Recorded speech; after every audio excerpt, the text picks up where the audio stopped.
Today, we're zeroing in on the lakes of Toussaint in The Witcher 3. Right. You asked us to look beyond the usual battlefields in this, land of love and wine, and its waters seemed interesting.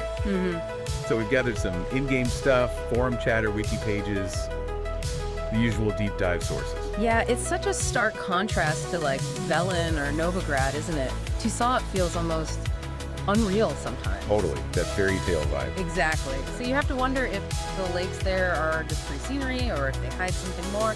That's kind of the mission today, right? Figure out the named ones and what's special about them. Let's get into it. First up, Laxalavi. Okay.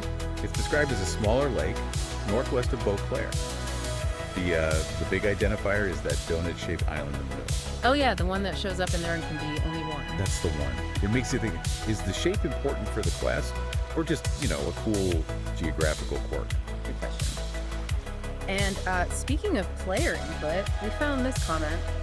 Someone mentioned meeting a hermit at, what do they call it? Lake Celebi. Probably Laxalavi. Almost certainly.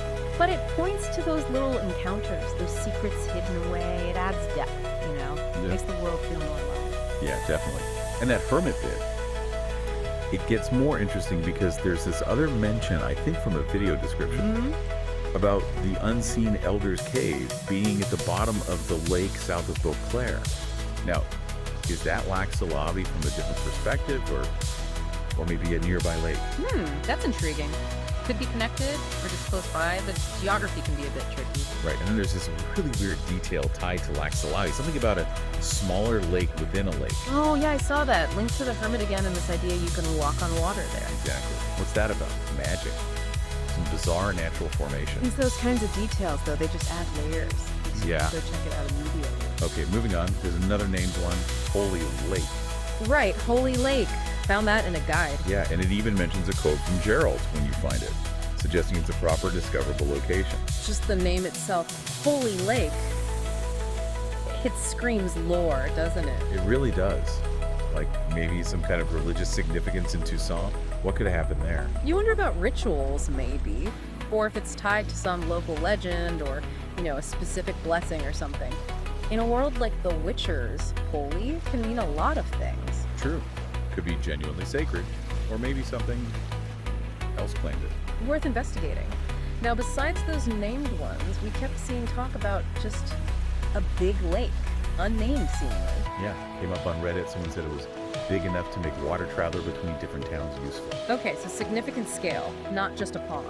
Right. It implies it's a major feature, maybe connecting different parts of Toussaint, like a central waterway. Which would fit with another comment, I think, on Game FAQs, mentioning scenic views across this big lake. Ah, makes sense.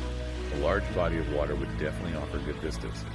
Part of Toussaint's whole aesthetic. Yeah, it anchors the landscape. But then there's another potential big one, the flooded valley. Oh, right. Near the big cemetery near La Chaise-Longue. That's it. Described as large, central, connected to a river.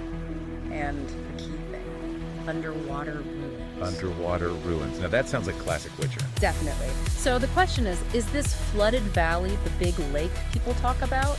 Or maybe a part of it that got submerged? Or is it a completely separate, large body of water? What's the story behind those ruins? A lost town. An old castle. Exactly. It adds this whole layer of history, potentially tragic history, right beneath the surface of this idyllic land. So let's sort of recap. We've got Laxalavi small, northwest, Donut Island hermit, maybe that weird inner lake thing, possibly linked to the unseen elder. Check. Then Holy Lake named, probably significant lore-wise, but details are thin. Right. And then the bigger ones. The big lake for travel and views, and the flooded valley with its underwater secrets. And how they all relate, still a bit murky. Is the flooded valley part of the big lake? We don't quite know for sure from this. But what's clear is that Toussaint's water isn't just decoration. That lake within a lake detail, the ruins, it shows the depth of the world building. Absolutely. Even in the peaceful areas, there are these little mysteries, these hints of magic or history. So yeah, next time you're riding around Toussaint, maybe pay a bit more attention to the water. It's not just wine and sunshine. Those lakes might hold more stories than you think. Makes you wonder, doesn't it? What exactly are those ruins in the flooded valley? What story are they just to ask about? It's a cool thought that even paradise has its hidden depths.